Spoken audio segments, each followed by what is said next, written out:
al nuevo evento telemático de la plataforma NetOnline que desarrollamos bajo el mecenazgo de Asisa y de Cabify y con el apoyo tecnológico de Microsoft. Tenemos como invitado a don Julián Núñez, presidente de la Asociación de Empresas Constructoras y Concesionarias de Infraestructuras, SEOBAN. Sin duda se trata de un sector clave para la reconstrucción de la economía española tras la pandemia. Para comenzar, aprovechando su doble representación como vicepresidente de la COE y presidente de SEOBAN, las primeras preguntas tienen que ver sobre la coyuntura general del país. ¿Qué opinión le merece la gestión que está realizando el Gobierno durante la crisis? ¿Qué medidas adicionales sería necesario adoptar y cuáles habría que evitar en su opinión? Antonio Jaén le pregunta si se puede hablar de diálogo social cuando la COE ha tenido que levantarse de la mesa por el sorprendente acuerdo entre PSOE, Unidas Podemos y el partido proetarra Bildu para derogar la reforma laboral. ¿Está echando de menos usted una mayor fuerza de la oposición para poner el grito en el cielo por esta deriva que va a llevar al país cerca de Venezuela? Muy bien, muchas gracias, José Luis, y agradecer a Nueva Economía Forum vuestra invitación y a los patrocinadores. Bien, bueno, en apenas 3 meses la pandemia ha conmocionado nuestra forma de vida, poniendo en evidencia nuestra vulnerabilidad y más allá del tremendo drama humano que nos ha tocado vivir, los efectos del cierre de la actividad económica están siendo devastadores, debiendo dedicar los próximos años a la reconstrucción del país y a preservar nuestro estado del bienestar. Los ciudadanos ya han dado muestra de estar a la altura con su ejemplar comportamiento durante el duro confinamiento. Ahora le toca a la clase política que está a los mandos del país demostrar que también está a la altura de sus ciudadanos. En este sentido y en relación a la situación actual, el punto de partida para afrontar la reconstrucción económica es empezar por pedir a nuestros políticos un cambio de actitud. Es urgente que se abandone el actual clima de desunión y enfrentamiento partidista, ajeno a los intereses de los ciudadanos, a los que observar este espectáculo produce un efecto desmoralizador. Los españoles lo que necesitamos ahora más que nunca es que nuestros políticos, a los que elegimos y pagamos para resolver problemas, se pongan a trabajar en interés de todos, aparcando diferencias, por legítimas que sean, y sigan el ejemplo que nos están dando otros países cercanos. Entre las cuestiones que habría que hacer, España necesita con urgencia un plan consensuado entre el Gobierno y la oposición, sin olvidar a las comunidades autónomas y contando con las empresas representadas en COE. Y esperamos y confiamos que la recién creada Comisión de Reconstrucción Nacional del Congreso consiga alcanzar un clima de consenso y escucha a las empresas. Creo que también es necesaria la aprobación de unos presupuestos expansivos que refuercen la inversión pública, porque sentarnos a esperar que Europa venga a resolvernos el problema no puede, no debe ser la solución, porque su apoyo, sin duda importante, tardará en llegar. Pero sí creo que podemos y debemos aprovechar de forma inmediata la oportunidad que nos brinda Bruselas para relajar transitoriamente la disciplina fiscal. Permíteme, José Luis, que me dedique un poco a hablar de las empresas antes de responder a la pregunta. De forma inmediata creo que es fundamental apoyar decididamente y sin condiciones a nuestras empresas. La economía de un país es la suma de la economía de sus empresas y nuestro tejido empresarial no es grande, ¿no? Nuestra población activa ocupada son 19 millones de habitantes y representa únicamente el 41% de la población total. Y esta población ocupada se desagrega en 3 millones de ciudadanos que reciben sus sueldos del Estado y otros 16 millones que constituyen nuestro tejido empresarial. Ello supone que solo el 34% de la población, por lo que es lo mismo 16 millones de españoles, sostienen con el pago de sus impuestos y cotizaciones, junto a las aportaciones de las empresas, la totalidad de los servicios públicos, inversiones, gasto social, pensiones, prestaciones por desempleo, etc. Y es por ello imprescindible garantizar la supervivencia de nuestras empresas y frenar la destrucción de empleo hasta que no se recupere la total normalidad que solo nos proporcionará la aparición de la vacuna. Fijar nuevas cargas a ese 34% de nuestra población empresarial que tira del carro de la economía, ahora con más carga que nunca, no solo no es la solución, sino que constituiría un gravísimo error. En relación a las medidas que está adoptando el Gobierno, debo decir también que causa sorpresa que frente al apoyo masivo e incondicional que otros países como Alemania están prestando a sus empresas, en España está cundiendo entre nuestro empresariado una sensación cada vez más acusada de abandono. Las medidas aprobadas hasta ahora, relativas fundamentalmente a ERTEs y pymes y autónomos, son manifiestamente insuficientes y en estos momentos consideramos que lo urgente es evitar a toda costa que las empresas y trabajadores que pagan impuestos y cotizaciones pasen a engrosar la lista de perceptores de ayudas públicas. Entre lo que obviamente no se debe hacer es reducir o reprogramar las inversiones previstas para trasladar partidas presupuestarias y contratos del sector público a otros conceptos, debemos hacer justo lo contrario, que es incrementar la inversión pública para acelerar la creación de actividad económica y empleo. En relación a la pregunta sobre cuál ha sido la respuesta o la reacción en COE con el anuncio de la derogación de la reforma laboral, evidentemente fue inesperado y alarmante por cuanto generó de confusión y de inseguridad jurídica, ¿no? Nosotros entendemos que esta circunstancia, fruto de esta geometría variable complicada a la hora de tomar decisiones, estamos convencidos que este asunto retornará a la mesa de diálogo social. En este sentido, ha habido ya declaraciones la pasada semana de la vicepresidenta y ministra de Economía y la propia ministra portavoz al final del Consejo de Ministros del pasado viernes anunció que este asunto se trataría nuevamente en la mesa del diálogo social. Esta es nuestra confianza, creemos que no puede ser de otra manera y en las circunstancias actuales hacer anuncios de este tipo con las enormes implicaciones y sobre todo la enorme inseguridad que traslada por la cantidad de cuestiones que integran el diálogo social pues ha sido contraproducente y de ahí ese comunicado tan contundente que hicimos en COE la pasada semana. Víctor del Moral, portavoz de Infraestructuras del Partido Popular en Extremadura, dice que el sector de la construcción ha perdido el 10,35% de la afiliación a la Seguridad Social y lo que queda en dato interanual. Es el segundo sector más afectado en pérdida de empleos después de la industria, con 130.000 afiliados menos. ¿Cómo valora este dato? ¿Se va a recuperar rápidamente el nivel de empleo en el sector? Y también le preguntan en qué situación, en pocas palabras, se encuentra el sector para afrontar esta crisis y qué pueden aportar las infraestructuras y la edificación en la reconstrucción económica de España. Muy bien. Bueno, yo creo que comenzando por qué podemos aportar, el principal potencial del sector de las infraestructuras en la reconstrucción económica de España son sus empresas. Tenemos unas empresas que son líderes en proyectos e inversiones en todo el mundo y su experiencia y capacidad deben de ser aprovechadas de igual forma a como se ha venido haciendo en el pasado, ¿no? Antes de la crisis de 2008. El sector de las infraestructuras sigue inmerso en una profunda crisis de actividad desde la consolidación fiscal en 2010. Con respecto al nivel de inversión precrisis que teníamos en 2008 del 4,7% del PIB, hemos dejado de realizar inversiones prioritarias por valor de 226.000 millones de euros.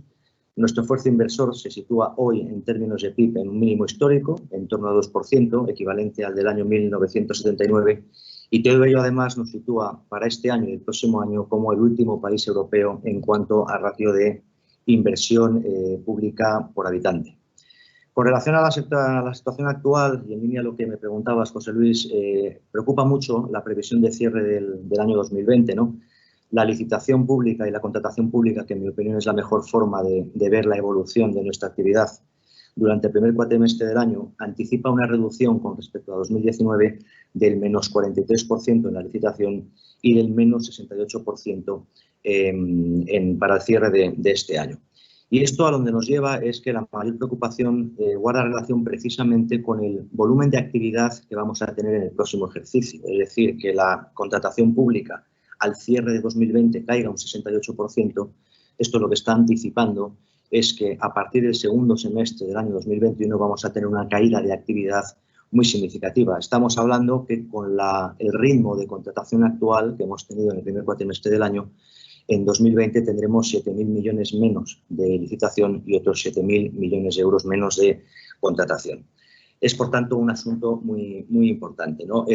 ¿Cómo pueden contribuir las infraestructuras a la anticipación económica? Bueno, es la principal palanca de activación económica de que dispone el Gobierno en el corto y medio plazo para activar políticas públicas de estímulo y anticipar con ello el crecimiento económico. Y aquí me gustaría destacar lo recogido por la propia Comisión Europea en la recomendación del Consejo publicada la pasada semana, que concluyó en dos cuestiones fundamentales. La primera, que la prioridad ahora es combatir la pandemia con medidas de liquidez y de protección del empleo, no es por tanto momento de ajustes. Y la segunda conclusión, que debemos anticipar proyectos de inversión pública que se encuentren en una fase avanzada de desarrollo y promover la inversión privada para impulsar la recuperación económica. Lo ha comentado el portavoz del Partido Popular, ¿no? Los efectos de la inversión pública son por todos conocidos. Generamos la segunda mayor creación de empleo de la economía, generamos la mayor actividad económica inducida de todos los sectores productivos. Por cada euro que invertimos se generan 0,92 euros de actividad económica inducida. Generamos el mayor impulso, que esto es muy importante, a la industria nacional, al precisar de la menor cuota de importaciones de todos los sectores productivos, solo el 9%, y tenemos además un retorno fiscal del 49% por cada euro que invertimos. Y yo creo que no me he dejado nada, ¿no? Esto era, yo creo que sobre la situación actual, evidentemente, hemos tenido un parón de 2 semanas, las primeras 2 semanas de abril, junto con una ralentización de la actividad en las últimas 2 semanas de marzo y en el inicio, tras el reinicio de la actividad. Pero bueno, creo que la actividad se está desarrollando con normalidad y el problema no es tanto el ejercicio 2020, sino lo que anticipa, lo que ya he comentado antes, esas cifras de licitación y contratación que nos podrían llevar a una situación muy complicada de cara al 2021. El sector le está pidiendo reiteradamente, usted lo está haciendo esta mañana al Gobierno, un plan de inversión pública en infraestructuras. María Luisa Ferreiro dice, ¿cuánto dinero haría falta para crear un empleo suficiente y contribuir a la reactivación del consumo a través de las inversiones en infraestructuras?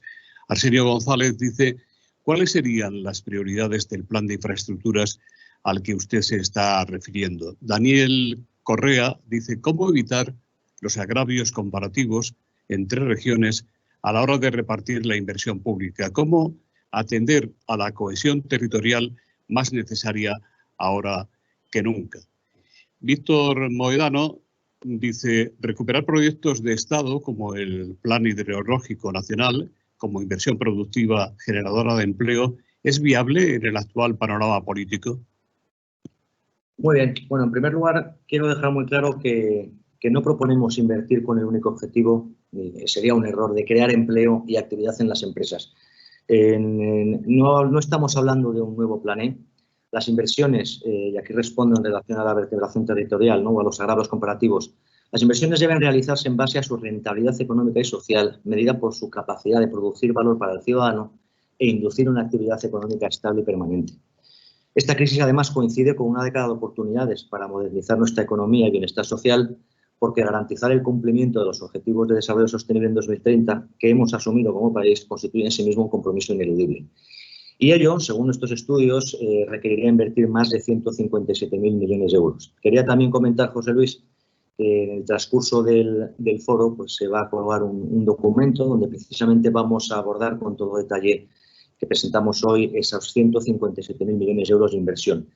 ¿En qué habría que invertir? Y también respondiendo a la pregunta del Plan Hidrológico Nacional, bueno, pues por ODS, en salud y bienestar, nuestros cálculos nos llevan a más de 23.000 millones de euros de inversión, de los cuales 2.200 millones se destinarían a reducir la mitad las muertes y lesiones de accidentes de tráfico, que cada año nos cuesta a nuestra economía 10.000 millones de euros, y también otros 21.400 millones de euros para garantizar la sostenibilidad de nuestro sistema de salud, ampliando nuestra capacidad asistencial anual hospitalaria del 14% de la población total, donde nos encontramos ahora mismo, al mismo nivel que Italia, hasta la media de la OCDE, que se sitúa en el 22%, que es el valor que tiene Francia. Este es un asunto interesante que pensamos que el colectivo médico debe trabajar sobre él, porque esta es una de las consecuencias que habría que sacar de esta crisis, ¿no? El segundo objetivo, que guarda relación precisamente con la pregunta que nos hacía el periodista del Plan Hidrológico, es el ODS 6 de agua limpia y saneamiento. Ahí tenemos más de 5.000 millones de euros de déficit inversor. España lidera el ranking europeo en sanciones ambientales, con 52 procedimientos en marcha. Solo el 32% de nuestros municipios de más de 10.000 habitantes disponen de sistemas de depuración terciario. Todavía en 2009 teníamos 145 núcleos urbanos que no cumplían la directiva y tenemos acumulado unas sanciones que superan los 33 millones de euros. Revertir esta situación implica invertir más de 3.500 millones de euros en depuradoras y otros 1.700 millones de euros en infraestructuras de regulación o presas y reutilización. El siguiente objetivo es el de energía asequible y no contaminante, que es el ODS 7. Ahí tenemos más de 32.000 millones de euros en medidas de eficiencia energética en el sector residencial y terciario para ahorrar más de 9.500 kilotoneladas equivalentes de petróleo de consumo de energía final hasta 2030. En industria, innovación e infraestructura, que es el ODS 9, ahí tenemos unas necesidades de inversión de más de 17.000 millones de euros para garantizar la sostenibilidad, resiliencia y calidad de nuestras redes de saneamiento, distribución de carreteras, la promoción del transporte ferroviario de mercancías, conexiones ferroportuarias e infraestructuras logísticas. El objetivo que más inversión conllevará, sin duda, es el de ciudades y comunidades sostenibles, más de 74.000 millones de euros. Aquí destaca el transporte público, con 30.000 millones de euros de inversión, todas las actuaciones de metro y cercanías que no se han podido realizar como consecuencia de la crisis de 2008, la creación de infraestructura verde mediante soterramientos urbanos, viarios y ferroviarios, otros 6.000 millones de euros, mejorar la movilidad viaria urbana e interurbana, 27.000 millones de euros, un asunto muy importante que es tratar y valorizar los 12 millones de residuos municipales que cada año depositamos en vertedero, que yo lo tildaría de gran vergüenza nacional. Ello requeriría 6.500 millones de euros de inversión. Para que tengamos una idea, España deposita en vertedero sobre el porcentaje de residuos totales el doble que la media de las 4 mayores economías europeas. Y en último lugar, también relacionado con la planificación hidrológica, el Objetivo de Desarrollo 15 de Vida y Ecosistemas Terrestres tiene dos grandes aspectos. El primero, luchar contra la desertificación y la sequía. Eso, según estos números, conllevaría invertir casi 3.000 millones de euros en infraestructura de regadío. Y el segundo objetivo, que es el de prevenir las inundaciones ya venidos. Periódicamente y en los mismos lugares, esto provoca efectos devastadores, con un daño económico acumulado desde el año 85 de más de 5.000 millones de euros, y las infraestructuras que tenemos identificadas para prevenir estas inundaciones pues se sitúan en torno de los 1.000 millones de euros. Como ya he referido, son 157.000 millones de euros, constituyendo un argumento irrefutable frente a aquellos que insisten en afirmar que en España está todo hecho.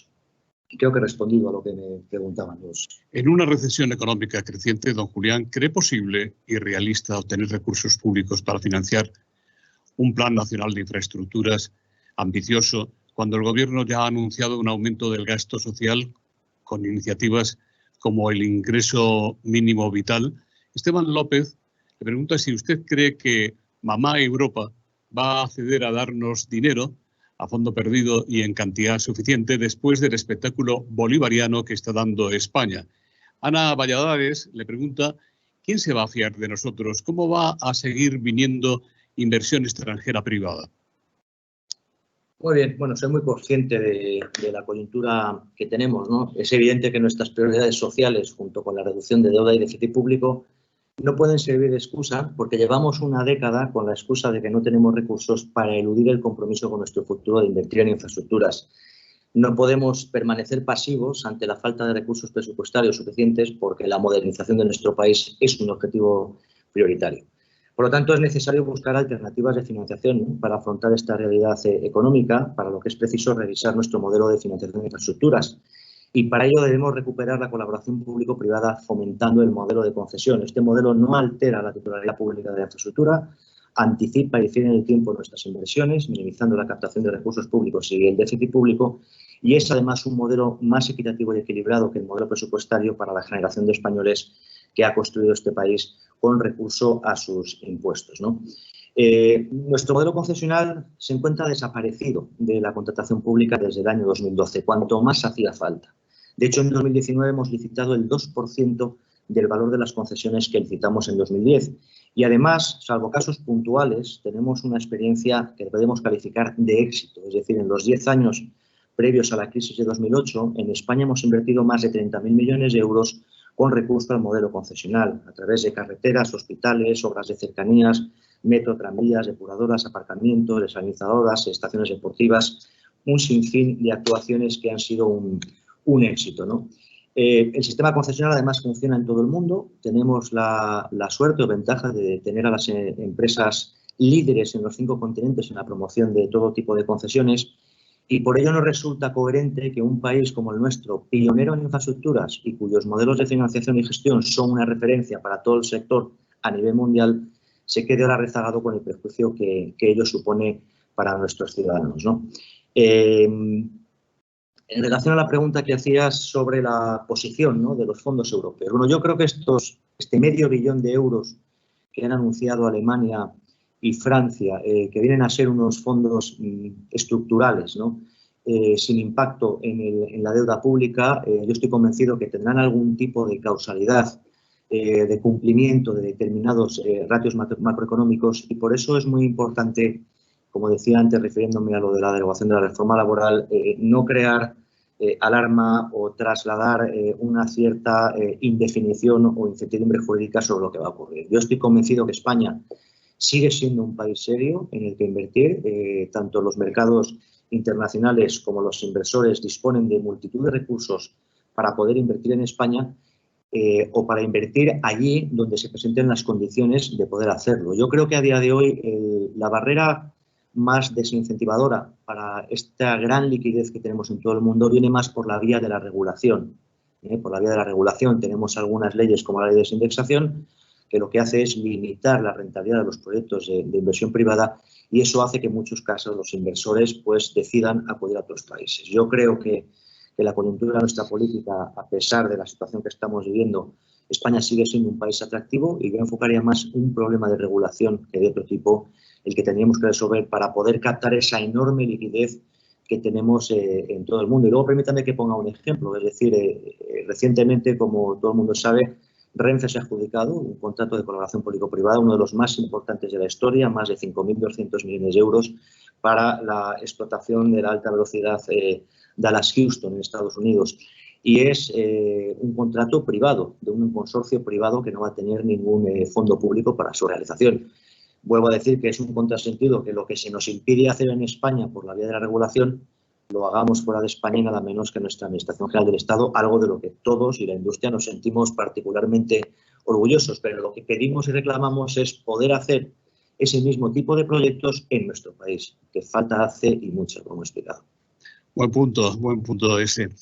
Alberto Ramírez le pregunta si cree que un gobierno como el actual estará dispuesto a fórmulas de colaboración público-privada que permitieran abordar infraestructuras importantes cuando están reclamando la nacionalización de algunos sectores y actividades, especialmente el sector de Unidas Podemos en el gobierno de coalición. Alfredo Rubio le pregunta cuál debería ser, le pide que concrete algo más, el marco normativo para regular la inversión pública en infraestructuras públicas. La inversión privada. Bien, comenzando por la segunda, en relación al marco normativo, nosotros presentamos ya en 2017 un documento que hicimos con una compañía consultora internacional y un despacho de prestigio donde poníamos una serie de cuestiones en las que había que incidir para tener un marco regulatorio adecuado. Yo creo que ahí es esencial la transferencia de riesgos. En infraestructuras, los riesgos hay que transferírselos al que mejor los puede gestionar. A modo de ejemplo, el riesgo de construcción, que mejor lo puede gestionar es una empresa constructora, es un riesgo que tiene que tener la parte privada. El riesgo de conservación, mantenimiento, disponibilidad de una infraestructura, quien mejor lo puede gestionar es la empresa concesionaria. Pero, por ejemplo, el riesgo de expropiaciones, quien mejor lo puede gestionar es la administración pública, ¿no? Porque es un riesgo en el que el sector privado poco tiene que decir o añadir. Yo creo que en relación al marco normativo es esencial, a nuestro marco regulativo, respondiendo a esta pregunta, primero, resolver la barrera que supone la ley de desindexación de la economía y su normativo de desarrollo. Difícilmente un inversor en la coyuntura actual va a participar en un proyecto de inversión privada a largo plazo, 25, 30 años, 20 años, cuando la rentabilidad que va a poder percibir ese proyecto está limitada por una fórmula que no supera el 3,3%. Eso es entendible y, por lo tanto, es una primera barrera regulatoria en la que tendríamos que trabajar. Creo que también es importante que, por ejemplo, mecanismos de colaboración público-privada como la Oficina Nacional de Evaluación se la termine de dotar de presupuestos para que se convierta en un think tank y en un foro en el que podamos compartir el sector privado y el sector público todas aquellas cuestiones que pueden dificultar o que es necesario resolver en cuanto a la regulación.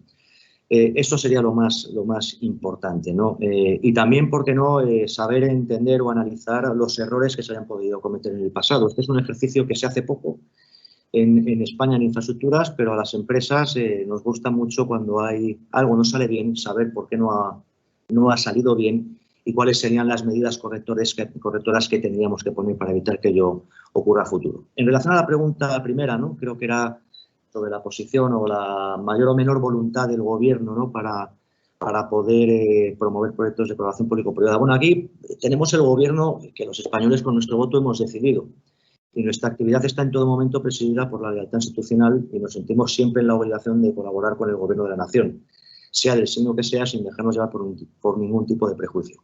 España es además una democracia moderna y estoy convencido y seguro que la ideología no va a prevalecer a cualquier precio sobre el interés general del conjunto de los ciudadanos, ¿no? Nosotros, como siempre, Seguiremos presentando nuestras propuestas, ofreciendo nuestra mejor colaboración y poniendo todo nuestro empeño en prestar la ayuda de lo que nuestro sector sea capaz de mejorar para nuestro país y el nivel de vida de todos los ciudadanos.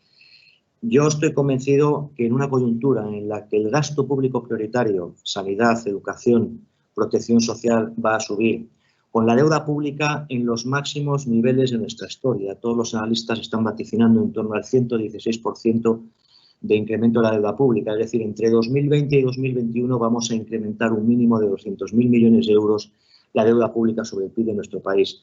En medio de este escenario, tendremos que decidir si queremos seguir manteniendo los servicios públicos que tenemos y si queremos también tener las infraestructuras a las que me he referido, que son todas prioritarias para nuestro futuro. Y en este sentido, la única alternativa, no hay otra, es la colaboración público-privada. Yo creo que ha habido, por parte de la Administración o del sector público en general, hay un desconocimiento de lo que supone estas fórmulas, en muchos casos centrado por algunos antecedentes que hemos tenido en el pasado. La colaboración público-privada no cambia ni altera la titularidad de una infraestructura. Una autopista de peaje es tan pública como una autovía. Un hospital en el que la infraestructura se ha financiado en régimen de concesión es tan público como un hospital público. No cambia en absoluto.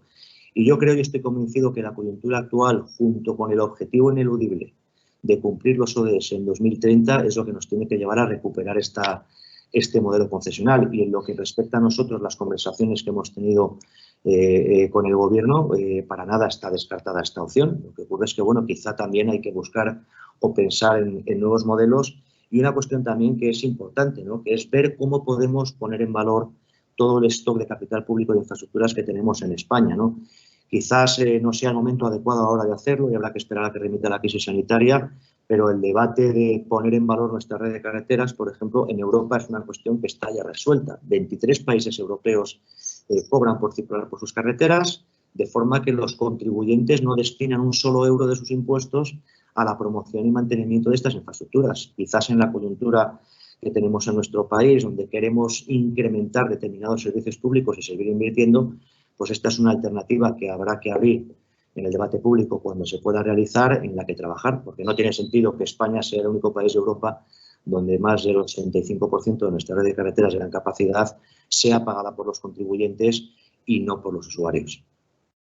Carlos Punzón, de La Voz de Galicia, le pregunta si habrá una petición de compensación colectiva por parte de las concesionarias de autopistas por las limitaciones a la circulación. ¿Hay ya alguna planteada por alguna gestora? ¿Y cómo valora el informe de la Abogacía del Estado rechazando esa posibilidad? Bueno, nosotros con el requerido de las concesiones lo que hemos trasladado al Gobierno, al Ministerio de Transportes, es que no toca ahora hablar de ello. Primero porque no puede reclamar nadie nada sin saber cuál va a ser el alcance de la reclamación. Es decir, para tener una idea, los datos de tráfico en las autopistas de peaje de nuestras empresas asociadas, en los contratos de primera generación y en otras concesiones hace 2 semanas, pues se sitúan, el tráfico está en el entorno de un 60-64% por debajo del mismo nivel de tráfico que teníamos en el mismo periodo del año anterior, y por lo tanto lo que hemos trasladado al Gobierno es que cuando llegue el momento y cuando los tráficos recuperen su normalidad, entonces hablaremos de este asunto. Por lo tanto, bueno, yo creo, por lo menos en lo que respecta a nuestras empresas asociadas, me consta que ninguna ha formulado ninguna reclamación de momento, porque, como ya decía, para empezar uno tiene que saber qué es lo que tiene que reclamar, ¿no? Y a día de hoy, con unos tráficos que están un 60 y pico % por debajo respecto de lo que teníamos en la misma semana del año anterior, pues no sería el momento adecuado. Por lo tanto, esperar a ver cómo evoluciona esa recuperación de tráficos, y cuando el tráfico recupere la normalidad veremos qué hacer. Sobre las interpretaciones de la Abogacía del Estado, bueno, aquí ha habido pues un cambio continuo, ¿no?, de posiciones, ¿no? El Real Decreto Ley 2020 en su momento pues establecía un régimen jurídico de reequilibrio económico-financiero para un determinado conjunto de concesiones. Posteriormente, otro Real Decreto Ley cambió la norma o aclaró la norma y metió a todas las concesiones dentro del régimen de reclamación del Real Decreto Ley 8/2020. En la posición de la Abogacía del Estado pues va en la línea de considerar que, bueno, pues que no sería una causa de reclamable, ¿no?, en cuanto a reequilibrio el descenso del tráfico por el COVID. Bueno, yo creo que no es el momento ahora de entrar en consideraciones jurídicas. Evidentemente, Cuando se impide la circulación en una vía que está concesionada, pues es evidente que no puedes desarrollar tu actividad, con independencia de que tengas a los equipos, como así ocurre al ser un servicio esencial trabajando. Y creo que sobre este tema vuelvo a lo de antes, es decir, es lo que hemos trasladado al Gobierno. Cuando los tráficos recuperen su normalidad y veamos el impacto y el daño real que ello ha tenido en las concesiones, pues será el momento de hablar y también ya de entrar en otro tipo de consideraciones jurídicas. Y además decir también que en la mayoría de los casos, en el caso de que hubiera o no reequilibrios a futuro, eso no implica ni un solo euro del sector público. Es decir, es un modelo el concesional que el reequilibrio que está reconocido en nuestra legislación, pues cuando se hace, por ejemplo, a través de extensiones de plazo, no supone ningún desembolso económico. Pero repito, esto habrá tiempo de hablar más adelante hasta que no se restituya la normalidad en los tráficos. Ahora no tiene sentido reclamar nada cuando estás con un 60% menos de tráfico del que tenías que tener. Hace unos días, aquí en NetOnline, el alcalde de Madrid anunció que antes de terminar este mes el Ayuntamiento aprobará definitivamente el proyecto Madrid Nuevo Norte. Y Laura Delgado le pregunta qué valoración hace usted de este proyecto de regeneración urbana de Madrid y si ante las reservas que pueden tener los inversores no se retrasará la puesta en marcha de las obras, no solo las privadas, sino también las que deben ser llevadas a cabo por la empresa pública ADIZ para el soterramiento de las vías y la nueva estación de Chamartín. Bueno, yo entiendo que no debería afectar. No olvidemos que esto es una crisis temporal, la que estamos sufriendo. Evidentemente va a tener un impacto económico por cuanto va a incrementar la deuda pública, como ya he dicho, al 115% y el déficit público este año y el que viene. Pero yo entiendo que el plan debería de seguir adelante, ¿no? Es un plan que, entre otras ventajas, conlleva la inversión de casi 3.000 millones de euros en infraestructuras de transporte público. Tiene la extensión de una línea de metro, varias estaciones intercambiadoras, todo el soterramiento de la estación de Chamartín, todo el soterramiento parcial del tramo de la M30 después de Plaza de Castilla, en la zona de las Cuatro Torres. Por lo tanto, yo creo que es un proyecto de una indudable beneficio social para todo el entorno de la ciudad de Madrid. Y yo creo y opino que en este sentido no debería de tener problemas. Se podrá ralentizar algo o no, no estoy al tanto de la situación actual, pero entiendo que no debería tener grandes problemas.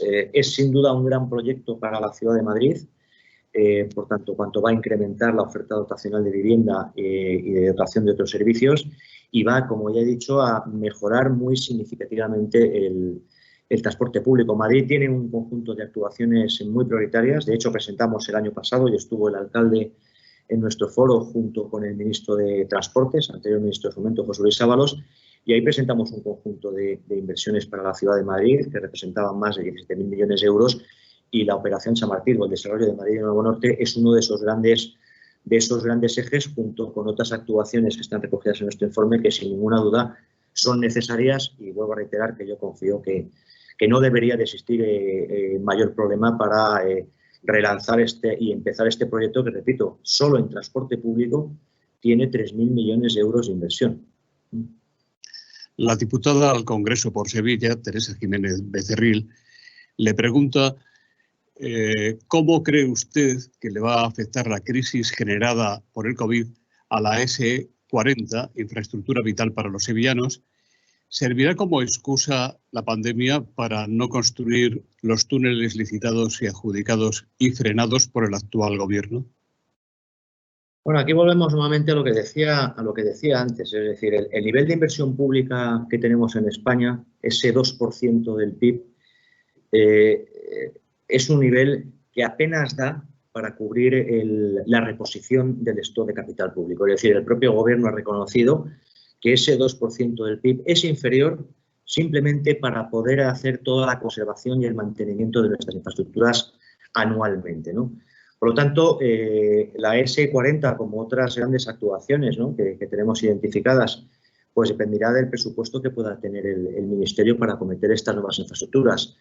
De hecho, tanto por el anterior gobierno como por el gobierno actual se diseñó un plan de concesiones, el PIC, hoy denominado PEC, Plan Especial de Carreteras, con unas primeras actuaciones en el Gobierno Regional de Murcia, y yo creo que esa es la vía para poder realizar este tipo de infraestructuras, como puede ser el caso de la la S40. Es decir, lo que no debe ser, la falta de recursos públicos no debe ser la excusa que impida realizar este tipo de infraestructuras. La única razón que justifica cualquier obra pública en nuestro país, como he dicho antes, es su análisis coste-beneficio, el retorno social y económico que ello tiene, y teniendo el retorno adecuado, como así entiendo que lo tiene la S40, que es una vía culminar esta vía de circunvalación para la ciudad de Sevilla, es fundamental.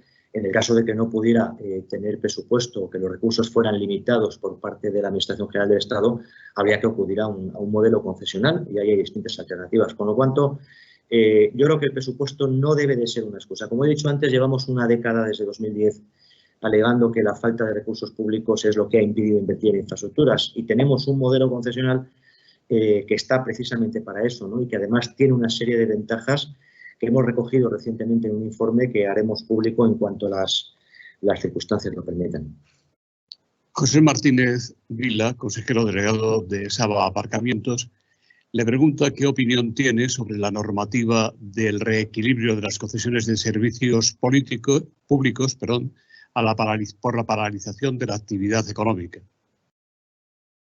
Bueno, pues sin lugar a dudas, los contratos de servicios, los contratos de concesión de servicios, al ser además un sector esencial, pues son de los más perjudicados por esta crisis, ¿no? Y me preguntaba, Josep, en relación a los aparcamientos, pues creo que, bueno, no sé ahora las últimas cifras, pero hace semanas los aparcamientos, por poner un ejemplo, estaban teniendo un grado de ocupación, creo que era de una caída del 99% en el fin de semana y del 90% a diario.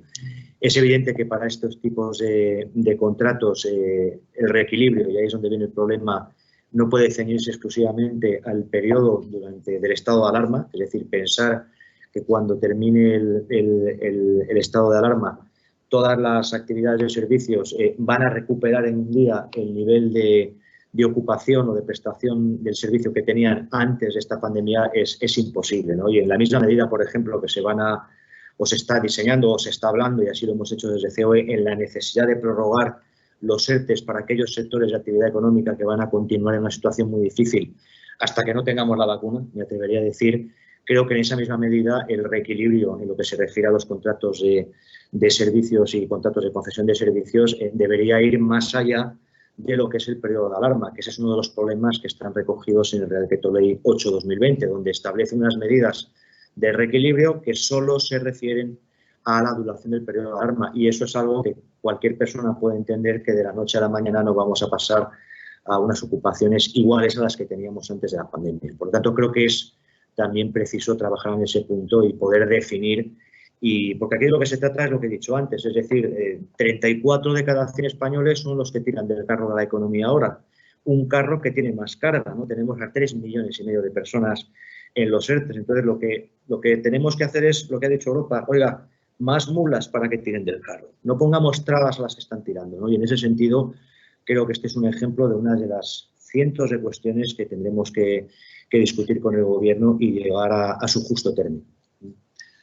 Andreu Roca le pregunta si cree que el sector de la construcción tiene pendiente una exhaustiva reconversión a diferencia de otros sectores. Es decir, si hay demasiadas empresas del sector en España y se debería acometer un proceso de fusiones, por ejemplo. Bueno, yo veo difícil que haya fusiones, ¿no?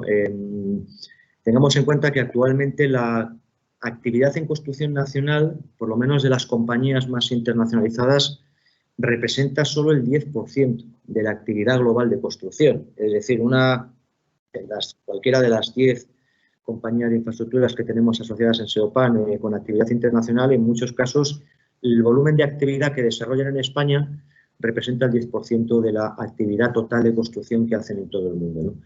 Con estos parámetros, pues es evidente que, bueno, que yo no sé qué ventajas puede tener para una compañía donde su foco está sobre todo en la actividad internacional el poder aglutinar su actividad nacional. Yo no lo veo. De hecho, llevamos 10 años de crisis. Como he dicho antes, desde 2010 ha caído drásticamente la actividad, de ese 4,7% de inversión que teníamos en 2008 al 2% actual. Anualmente invertimos, en España se invierten 27.000 millones de euros menos de inversión pública al año, Y si en estos 10 años pasados de importante crisis como consecuencia de la consolidación fiscal no se han producido, que yo recuerde, ninguna fusión, no veo por qué ahora se vaya a producir. Es difícil, pero yo mi opinión sería que no termino de ver que ese tipo de operaciones puedan tener lugar ahora. El señor Pérez Ojeda dice, ¿cree que una salida al exterior de las empresas de infraestructuras, ahora más que nunca, debe darse en la medida de lo posible para buscar negocio en el exterior, por ejemplo en Rusia, que parece dispuesta a renovar infraestructuras obsoletas? Yo creo que la actividad internacional de las empresas en el siglo XXI creo que ha evolucionado de una fase anterior en la que se hacían grandes obras internacionales y se siguen haciendo de hecho, pero se mira muy cuidadosamente todo el entorno jurídico, todo el marco normativo de los países en los que estamos. El mundo es enorme. Las empresas españolas han apostado claramente. El primer mercado ahora mismo de actividad internacional es Norteamérica, Estados Unidos y Canadá. Y por lo tanto yo creo que la seguridad jurídica y la coyuntura reputacional también, por qué no decirlo, de los países es importante, ¿no? Rusia viene siendo la gran promesa desde hace muchos años. Yo inclusive estuve hace muchos años en un viaje institucional en Rusia. No termina de ser un país con todas las, digamos, facilidades para captar y atraer la participación de empresas españolas cuando tenemos áreas como Latinoamérica y Centroamérica o Norteamérica, que como ya he dicho es el primer mercado, ¿no? Y luego, como comentaba antes, una forma actual muy utilizada por las empresas de abrir el mercado internacional es o grandes proyectos internacionales de obras que se siguen haciendo o proyectos concesionales, ¿no? Y ahí influye mucho, como decía antes cuando me refería a la disponibilidad de liquidez de los mercados internacionales y de los inversores, ahí influye mucho, digamos, la seguridad jurídica a la hora de realizar inversiones por parte del sector privado en otros países. Los países tienen que reunir una serie de condiciones que puedan predecir o hagan predictible la actividad en un entorno jurídico que dé garantías a las empresas y esos son los factores. Yo creo que además las empresas, salir al extranjero es difícil, cuesta muchísimo dinero. Las empresas además españolas llevan desde la década de los años 60 fuera de España. Hay quien piensa que salimos o que iniciaron su andadura internacional como consecuencia de la crisis de 2008. Fue mucho antes, ¿no? Ya desde finales de los años 60, con un gran impulso, eso es cierto, tanto en los años 90 como en el año 2000. No es fácil salir fuera de España. Además, no olvidemos que estamos ahora mismo en una coyuntura global donde el COVID afecta no solo a España, sino a otros países. Y tenemos el ejemplo de Latinoamérica con algunos países que ahora mismo están teniendo problemas. Y quizás decidir salir ahora, bueno, se puede hacer, pero yo no creo que sea el mejor momento. Y además esto es una carrera de fondo. No es tan fácil, ¿no?, el poder compensar una caída de la actividad nacional de la noche a la mañana con una actividad internacional. Implica muchos riesgos y también de un necesario tamaño y de recursos para poder abordar una salida al exterior. Andrés Ayala dice a través del chat de Teams que hace años que el corredor del Mediterráneo debería haber llegado a Murcia y a Cartagena y lo cierto es que no se vislumbra en el horizonte. ¿Cree que se podría conseguir confiando en la colaboración público-privada para este corredor fundamental? Yo creo que la colaboración público-privada, es decir, cualquier infraestructura que se pueda financiar por el sector privado, debería de ser financiada por el sector privado. ¿Para qué vamos a gastar recursos públicos en una infraestructura pública cuando el sector privado puede aportar esa financiación? En el plan que he anunciado antes de 157.000 millones de euros, en la cuantificación que hemos hecho, hasta un 80% de esa inversión podía ser financiada desde el sector privado, lo que no implica ningún cambio en la titularidad pública de la infraestructura. Lo que ocurre es que este modelo que está abandonado pues tiene que adaptarse en función de la tipología de la infraestructura de que se trate, ¿no? Las obras de alta velocidad, ha habido experiencias con el ADIF de colaboración público-privada, en contratos de señalización, en contratos de montaje de vía. No han terminado todas con el grado de éxito que se pensaba, porque también, vuelvo a decir, es muy importante que en el diseño de esa colaboración público-privada participe el sector privado. Nosotros siempre planteamos a nuestros gobiernos, usted diga qué es lo que quiere hacer, consúltenos, nosotros le haremos todas las propuestas y los análisis que sean precisos y luego usted decide, pero hágalo antes de, ¿no? Y por lo tanto, bueno, las obras de alta velocidad En lo que se refiere a la plataforma y a la superestructura, entiendo que podrían ser financiadas con recursos de colaboración público-privada, pero por otro lado yo creo que la DIF, al estar, digamos, en lo que es la componente de financiación esta presupuestaria, tiene en teoría menos problemas que otros órganos de gestión directa de la administración pública para financiar las obras, pero evidentemente podría aplicarse. De hecho, se ha hecho, no fue una experiencia del todo positiva, se ha centrado tanto en superestructura de vía como en señalización, pero también tengo que decir que los pliegos que en su momento se diseñaron, en mi opinión, y nosotros estuvimos participando en aquella discusión con el cliente, pues no eran los más adecuados del mundo. Pero evidentemente pues esto ayudaría, ¿no?, a poder cumplir plazos y uno de los grandes ventajas que tiene la colaboración público-privada es precisamente anticipar el beneficio social de una infraestructura, ¿no? Si ponemos el caso de los hospitales en Madrid, podemos esperar 10 años para tener realizadas las obras de ampliación o poner un plan que evite a los madrileños tener que esperar 10 años, ¿no? Yo creo que esta es uno de los grandes retos y desafíos que tenemos que discutir y hablar con el Gobierno y con el resto de gobiernos, porque hay muchos gobiernos regionales que nos están proponiendo proyectos de colaboración público-privada. Puedo poner ejemplos en Madrid, en la Junta de Andalucía, en Castilla-La Mancha, y acabamos siempre en la misma discusión, ¿no? La ley de desindexación, pues que con el 2 y pico %, ¿cómo vamos a atraer financiación privada para hacer un proyecto de concesión a 25 años con una transferencia de riesgos adecuada? Le preguntan a usted como si usted fuera el ministro. Yo le traslado las preguntas. Por ejemplo, si usted cree que va a ir adelante en los plazos previstos el AVE a Galicia, y Joan Vidal, del Consell de la Ciutat, del Ayuntamiento de Barcelona, le pregunta cómo influirá, en su opinión, la crisis actual a las infraestructuras de Barcelona, Glorias, Ronda de Dalt, etcétera. Bueno, nadie mejor que el ministro para responder a eso. Yo tengo la información que tengo. Bueno, en el AVE a Galicia se está trabajando, las obras se continúan trabajando. Evidentemente se ha producido, pues como decía antes, un parón de 2 semanas y esa ralentización de la actividad a finales del mes de marzo y del mes de abril, pues entiendo que esto podrá tener alguna afección en los plazos, pero tampoco debería ser algo muy significativo. Yo entiendo que por la información que tenemos se continúa trabajando y respecto a las últimas fechas que habrá anunciado el Ministerio, pues entiendo que estaremos en ese orden de magnitud para cumplirla.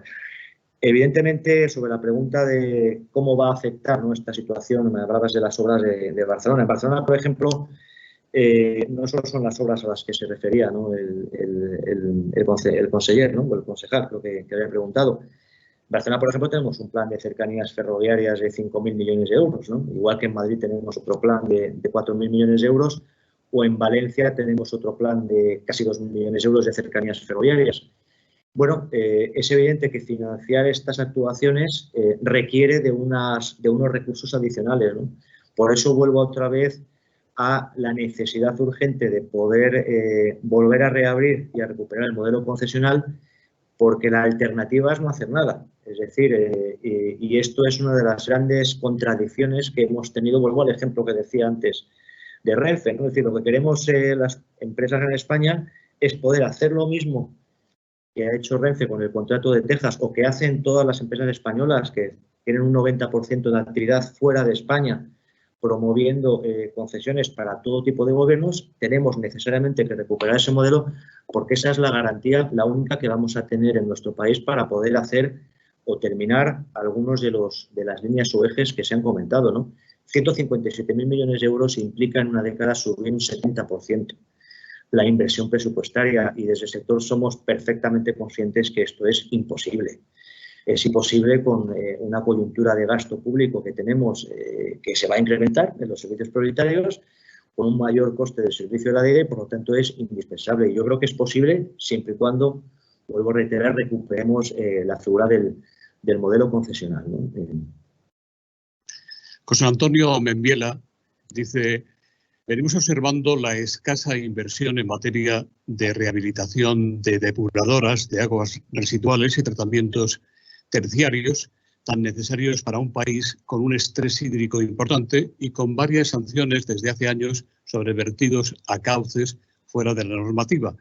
y le pregunta si cree el presidente de Xiaopán que por fin puede haber, de una vez por todas, una oportunidad para entender que inversión pública e inversión privada en infraestructuras de medio ambiente es la solución para el impulso que el sector necesita.